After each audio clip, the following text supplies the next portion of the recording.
ನಮಸ್ಕಾರ ರೀ ಎಲ್ಲರಿಗೂ. ಎಲ್ಲರೂ ಹೆಂಗದೀರಿ? ಎಲ್ಲರೂ ಆರಾಮದಿರಿ? ಐ ಹೋಪ್ ನೀವೆಲ್ಲರೂ ಆರಾಮಿರ್ತೀರಿ ಅಂತ ನಾನು ಅನ್ಕೊಂಡಿದ್ದೀನಿ. ನೋಡ್ರಿ, ನಾನು ಈ ಕಡೆಗಿಂದ ಫುಲ್ ಆರಾಮದೀನಿ. ನನಗೂ ಕೂಡ ತುಂಬ ಖುಷಿಯಾಗಿದೆ. ಹಂಗಾಗಿ ನಿಮ್ಗೆ ಇವತ್ತು ಥ್ಯಾಂಕ್ಸ್ ಹೇಳಬೇಕು ಅಂತ ಹೇಳಿ ಬಂದಿದ್ದೀನಿ.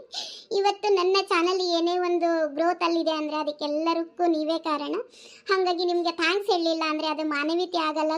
ಹಾಗಾಗಿ ನನ್ನ ಕಡೆಯಿಂದ ನಿಮ್ಗೊಂದು ಥ್ಯಾಂಕ್ಸ್ ಹೇಳಬೇಕು. ಮತ್ತು ಅದನ್ನು ಬಿಟ್ಟರೆ ನಿಮಗೇನು ನಾನು ಕೊಡೋಕ್ಕಾಗಲ್ಲ ಅಂತ ಹೇಳಿ ಥ್ಯಾಂಕ್ಸ್ ಹೇಳ್ತಿದ್ದೀನಿ. ಯಾಕಂದರೆ ನನಗೆ ನನ್ನ ಮದಕನ ಜೀವನದ ಕಥೆಯ ಎಪಿಸೋಡ್ಗಳು 400 ಕಂಪ್ಲೀಟ್ ಆಗಿದೆ. ಈ 400 ಎಪಿಸೋಡ್ಗಳನ್ನು ನಾನು ಮಾಡಿ ಇನ್ನು ಈ ಯೂಟ್ಯೂಬಲ್ಲಿ ಸ್ಟೇ ಆಗಿದ್ದೀನಿ ಅಂದರೆ ಅದಕ್ಕೆಲ್ಲದಕ್ಕೂ ನೀವೇ ಕಾರಣ. Thank you so much. ತುಂಬ ಜನ ಕಮೆಂಟ್ ಹಾಕ್ತೀರಿ, ಭಾಳ ಜನ ನನ್ನ ಸ್ಟೋರಿನ ಮೆಚ್ಕೊಂಡಿದ್ದೀರಿ. ನಿಮಗೆ ಈಗ ನಡೀತಿದೆಯೇನೋ ಅನ್ನೋಷ್ಟು ಫೀಲ್ ಮಾಡಿಕೊಂಡು ಆಮೇಲೆ ಪ್ರತಿಯೊಂದು ವರ್ಲ್ಡನ್ನು ಅದನ್ನು ಅಬ್ಸರ್ವ್ ಮಾಡಿ ಎಲ್ಲ ನನಗೆ ಕಮೆಂಟ್ ಹಾಕ್ತಿದ್ದೀರಿ.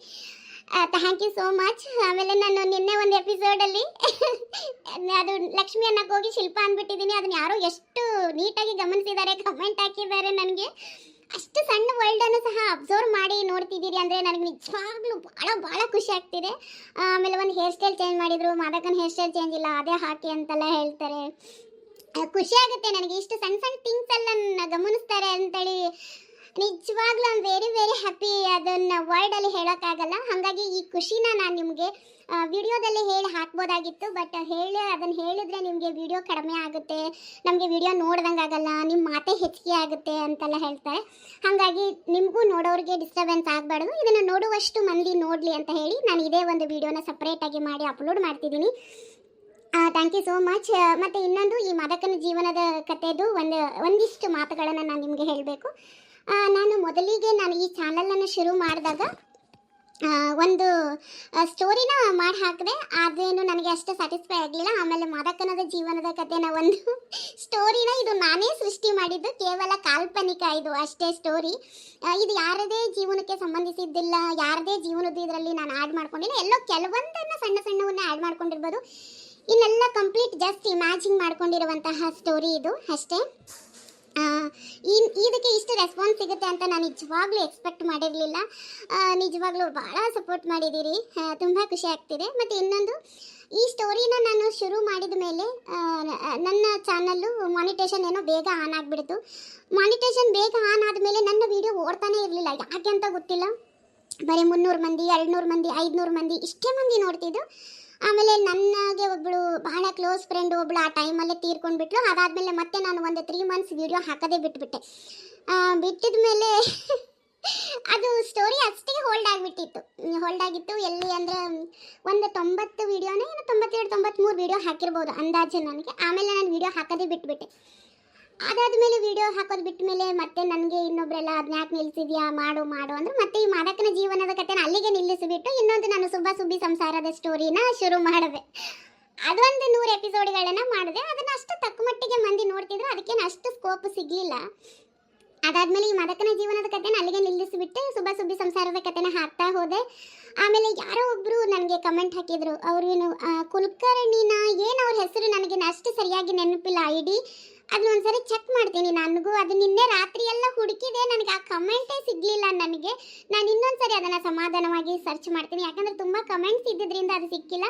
ಬಹುಶಃ ನನಗೆ ಯಾರು ಈ ಕಮೆಂಟ್ ಹಾಕಿದ್ದೀರಿ ನಿಮಗೆ ನೆನಪಿದ್ರೆ ದಯವಿಟ್ಟು ನನಗೆ ಒಂದು ಕಮೆಂಟ್ ಹಾಕಿ, ನನಗೆ ಗೊತ್ತಾಗುತ್ತೆ ಅದು ಯಾರ ID ಅಂತ. ಅವರು ಏನು ಹೇಳಿದರು ಅಂತಂದರೆ, ಯಾಕೆ ನೀವು ಮಾದಕನದ ಜೀವನದ ಸ್ಟೋರಿನ ಅಲ್ಲಿಗೆ ನಿಲ್ಲಿಸಿದ್ದೀರಿ, ಕಂಟಿನ್ಯೂ ಮಾಡಿ ಅಂತ ಹೇಳಿದರು. ನಿಜವಾಗ್ಲೂ ಹೇಳ್ತೀನಿ, ಆಕೆ ಒಂದು ಮಾತಿಗೆ ನಾನು ಈ ಸ್ಟೋರಿನ ಮತ್ತೆ ನಾನು ಕಂಟಿನ್ಯೂ ಮಾಡಿದೆ. ಇದು ಇಷ್ಟು ಸ್ಕೋಪ್ ತಗೋತಿದ್ದೆ ಅಂತ ನಾನು ನಿಜವಾಗ್ಲೂ ಅಂದ್ಕೊಂಡಿರಲಿಲ್ಲ. ಆಕೆ ಹೇಳಿದ್ದಕ್ಕೆ ನಾನು ಈ ಸ್ಟೋರಿನ ಮತ್ತೆ ಕಂಟಿನ್ಯೂ ಮಾಡಿದೆ. ಅದೇನೇ ಈಗ ಇದು ಸ್ಟೋರಿ ಇಷ್ಟು ಇಂಪ್ರೂವ್ ಆಗಿದೆ, ಇದೇನೇ ಇವತ್ತು ನನ್ನ ಚಾನಲ್ ಇಷ್ಟು ಗ್ರೋತ್ ಆಗಿದೆ ಅಂದರೆ ಅವತ್ತು ಆಕೆ ಕಮೆಂಟ್ ಮಾಡಿದ್ರಿಂದನೇ ನನಗಿಷ್ಟು ಮತ್ತೆ ಕಂಟಿನ್ಯೂ ಮಾಡೋಕ್ಕಾಗಿದ್ದು. ಆಕೆ ಏನಾದರೂ ಕಂಟಿನ್ಯೂ ಮಾಡೋಂಥ ಒಂದು ಕಮೆಂಟ್ ಹಾಕಿಲ್ಲ ಅಂದಿದ್ರೆ ನಾನು ನಿಜವಾಗ್ಲೂ ಈ ಸ್ಟೋರಿನ ಅಲ್ಲಿಗೆ ಬಿಟ್ಟು ನಾನು ಮತ್ತೆ ಬೇರೆ ಸ್ಟೋರಿ ಮಾಡ್ತಿದ್ದೇನೋ ಅಂತ ಅನಿಸುತ್ತೆ. ನಾನು ಖಂಡಿತ ಬೇರೆ ಮಾಡ್ತಿದ್ದೆ. ಅದು ಸುಬ್ಬಿ ಸಂಸಾರದ ಕತೆ ಸ್ಟೋರಿ ಇನ್ನೇನು ಮುಗಿಯಾಕೆ ಬಂದಿತ್ತು. ಅದು ಮುಗಿದಿದ ತಕ್ಷಣ ನಾನು ಇನ್ನೊಂದು ಬೇರೆ ಒಂದು ಕಾದಂಬರಿಯನ್ನು ಓದಿ ಇಟ್ಟುಕೊಂಡಿದ್ದೆ. ಆ ಕಾದಂಬರಿ ಸ್ಟೋರಿ ಮಾಡಬೇಕು ಅಂತ ಅಂದ್ಕೊಂಡಿದ್ದೆ. ಅದು ಭಾಳ ಚೆಂದ ಇದೆ.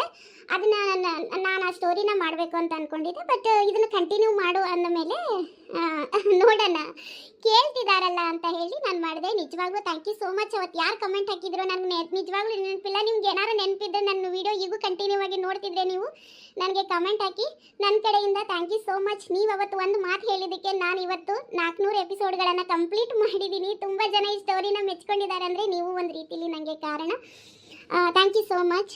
ನಮಗೆ ಒಂದೊಂದು ಸರಿಗೆ ವಿಡಿಯೋ ಮಾಡೋದೇ ಬೇಡ, ಅಯ್ಯೋ ಬಿಡು ವ್ಯೂಸ್ ಬರ್ತಿಲ್ಲ, ನಂದು ನಿಜ ಹೇಳ್ತೀನಿ, ನನ್ನ ಚಾನಲ್ ದುಡ್ಡೇ ಬರ್ತಿಲ್ಲ, ನಂದೇನೋ ಅದು ಚಾನಲ್ ಪ್ರಾಬ್ಲಮ್ ಆಗಿಬಿಟ್ಟಿದೆ, ಏನಾಗಿದೆ ಅಂತ ನನಗೆ ಗೊತ್ತಿಲ್ಲ, ಡಾಕ್ಯುಮೆಂಟ್ಸನ್ನು ಆಕ್ಸೆಪ್ಟ್ ಮಾಡ್ಕೊತಿಲ್ಲ ಅದು, ಹಾಗಾಗಿ ನಂದು ಅಮೌಂಟೇ 1 ರೂಪಾಯಿನೂ ಬಂದಿಲ್ಲ ನನಗೆ ಇಷ್ಟು ದಿನಗಳಾದರೂ.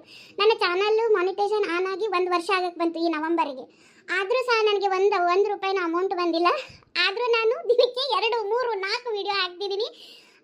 ಕೇವಲ ನಾನು ದುಡ್ಡಿಗಾಗಿ ಅಲ್ಲ, ನೀವು ನನಗೆ ವಿಡಿಯೋನ ಹಾಕಿ ಅಂತ ಹೇಳ್ತೀರಲ್ಲ, ನನಗೆ ಅವಾಗ ಇನ್ನೂ ನಾನು ವಿಡಿಯೋ ಮಾಡಬೇಕು ಅಂತ ನಿಜವಾಗ್ಲೂ ನನಗೆ ಎನ್ಕರೇಜ್ ಮಾಡ್ದಂಗೆ ಆಗುತ್ತೆ. ಅದು ಒಂದೇ ಕಾರಣಕ್ಕೆ ನನಗೆ ಅಮೌಂಟ್ ಬರ್ದೇ ಇದ್ರೂ ಈ ಚಾನಲ್ ಇನ್ನೂ ನನಗೆ ಇದು ಏನು ಮುಂದಿನ ದಿನಗಳಲ್ಲಿ ಇರೋದಿಲ್ವೋ ನನಗೆ ಗೊತ್ತಿಲ್ಲ. ಯಾಕಂದರೆ ಡಾಕ್ಯುಮೆಂಟ್ಸ್ ಆಕ್ಸೆಪ್ಟ್ ಮಾಡ್ಕೊಳ್ಳಿಲ್ಲ ಅಂದರೆ ಈ ಚಾನಲ್ ಇಲ್ಲಿಗೆ ಹೋಲ್ಡ್ ಆಗೋ ಸಾಧ್ಯತೆಯೂ ಇದೆ. ಆದರೂ ನಾನು ಅದ್ರ ಬಗ್ಗೆ ತಲೆ ಕೆಡಿಸ್ಕೊಂಡಿಲ್ಲ. ಆಯಿತು ಸರಿ, ಆಗಿಲ್ಲ ಅಂದರೆ ಇನ್ನೊಂದು ಚಾನಲ್ ಶುರು ಮಾಡೋಣ ಅಂತ ಅಂದ್ಕೊಂಡಿದ್ದೀನಿ.